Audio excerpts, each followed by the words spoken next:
नमस्कार दोस्तों, आज हम आपके सामने चंद्रशेखर वेंकट रमन जी की जीवनी लेकर आए हैं। संसार के ऐसे वैज्ञानिक जिन्होंने वैज्ञानिक संसार में भारत को पहली ख्याति दिलाई। प्राचीन भारत में विज्ञान की उपलब्धियों जैसे शून्य और दशमलव प्रणाली की खोज, पृथ्वी के अपने धुरी पर घूमने के बारे में तथा आयुर्वेद के फार्मूले आदि के बारे में स्वतंत्र भारत के विकास और प्रगति का रास्ता खोला। रमन ने स्वाधीन भारत में विज्ञान के अध्ययन और शोध को जो प्रोत्साहन दिया, इसे समझ पाना बहुत कठिन है। चलिए इनके जीवनी के बारे में जानते हैं। चंद्रशेखर वेंकट रमन का जन्म तमिलनाडु के तिरुचिरापल्ली शहर में 7 नवंबर 1888 को हुआ, जो कि कावेरी नदी के तट पर स्थित है। इनके पिता चंद्रशेखर अय्यर एक स्कूल में पढ़ाते थे। वह भौतिकी और गणित के विद्वान और संगीत प्रेमी थे। चंद्रशेखर वेंकट रमन की मां पार्वती अम्माल, उनके पिता वहां कॉलेज में अध्यापन का कार्य करते थे तथा वेतन मात्र 10 रुपए था।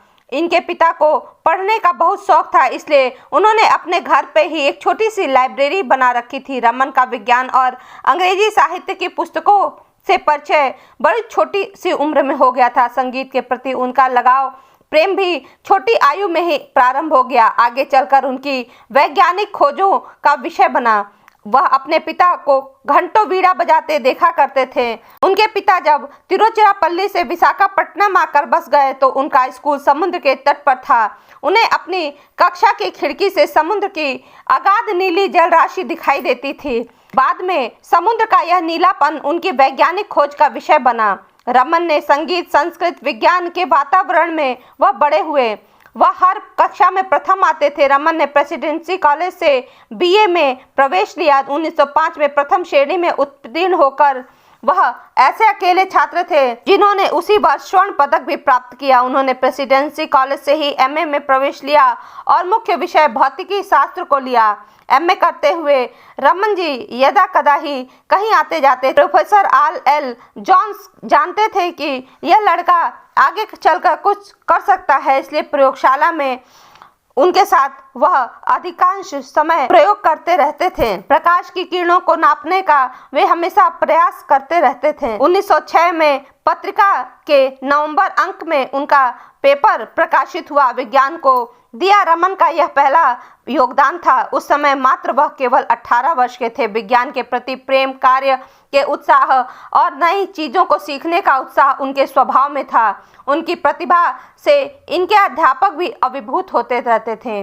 श्री रमन के बड़े भाई भारतीय लेखा सेवा IAAS में कार्यरत थे। रमन भी इसी विभाग में काम करना चाहते थे, इसलिए वह प्रतियोगी परीक्षा में सम्मिलित हुए।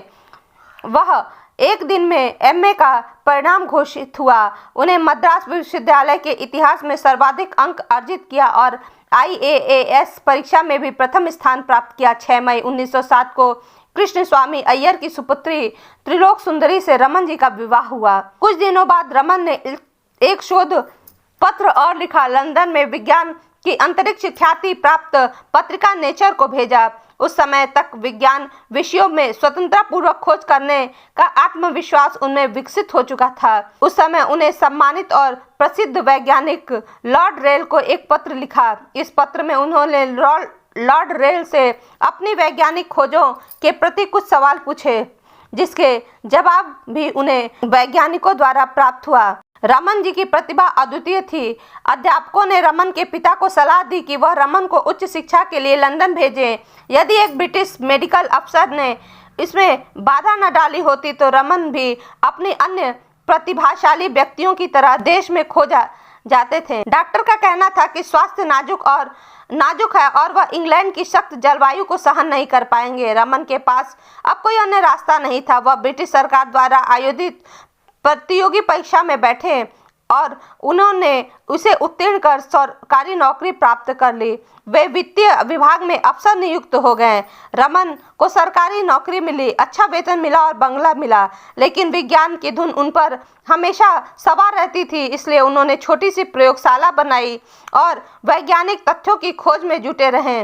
उनकी पत्नी भी उनका सहयोग करती थी। श्री रामन वेंकट रमन ब्रिटेन के प्रतिष्ठित कैम्ब्रिज यूनिवर्सिटी के MR laboratories of molecular biology के स्ट्रक्चरल स्टडीज विभाग के प्रमुख वैज्ञानिक थे। 1921 में ऑक्सफोर्ड लंदन में हो रही यूनिवर्सिटीज कॉलेज के लिए रमन को आमंत्रण मिला। उनके जीवन काल में यह एक नया मोड़ था। उन्होंने समुद्री यात्रा की और आकाश और समुद्र को बहुत ध्यान से देखा। आकाश और सागर को देखकर वैज्ञानिक दिलचस्पी उनकी बढ़ी। भूमध्य सागर के नीलेपन ने रमन को अपनी ओर आकर्षित किया। वह सोचने लगे कि सागर और आकाश का रंग नीला क्यों है और उसके संबंधित उन्होंने कई परीक्षण किए। 1924 में रमन को लंदन की रॉयल सोसाइटी का सदस्य बना लिया गया। यह बहुत बड़े सम्मान की बात थी। उन्हें नोबेल पुरस्कार भी दिया गया। भौतिकी का नोबेल पुरस्कार 1927 में अमेरिका में शिकागो विश्वविद्यालय के KAH कॉम्पटन इफेक्ट की खोज के लिए मिला। कॉम्पटन इफेक्ट में जब एक्सरे को किसी सामग्री से गुजारा जाता था तो एक्सरे में कुछ विशेष रेखाएं देखी गई। कॉम्पटन इफेक्ट एक्सरे कणीय प्रकृति के कारण उत्पन्न होता है। रमन को लगा कि उनके प्रयोग में भी कुछ ऐसा ही हो रहा है। प्रकाश की किरणें कणों की धारा की तरह व्यवहार करती थी। फोटॉन्स रसायन द्रव के अणुओं पर वैसे ही आघात करते हैं जैसे एक क्रिकेट का बॉल फुटबॉल पर करता है टकराने से। उन्होंने रमन इफेक्ट की खोज की। 28 फरवरी 1928 में घटी एक घटना जिसमें अमेरिका की प्रतिष्ठित पत्रिका नेचर में रमन की नई रेडिएशन के ऊपर बेंगलोर में स्थित साउथ इंडियन साइंस एसोसिएशन में भाषण दिया गया। इफेक्ट की प्रथम पुष्टि जॉन हॉपकिंस यूनिवर्सिटी अमेरिका के RW वुड ने की। अब विश्व की सभी प्रतियोगिताओं में रमन इफेक्ट पर अन्वेषण होने लगा। आधुनिक भौतिकी के अतिरिक्त सहायता मिली। विदेशी यात्रा के समय उनके जीवन में महत्वपूर्ण घटना घटी और उनके जीवन को एक नया आयाम समुद्र ने दिया। डॉक्टर रमन को देश विदेश के प्रख्यात वैज्ञानिक संस्थाओं ने सम्मान किया। तत्कालीन भारत सरकार ने भारत रत्न की सर्वोच्च उपाधि देकर उन्हें सम्मानित किया। 21 नवंबर 1970 को एक छोटी सी बीमारी के बाद रमन जी का 82 वर्ष की आयु में निधन हो गया। धन्यवाद दोस्तों। यदि आपको इनकी जीवनी अच्छी लगी हो तो प्लीज़ इसे लाइक शेयर सब्सक्राइब करना ना भूलें।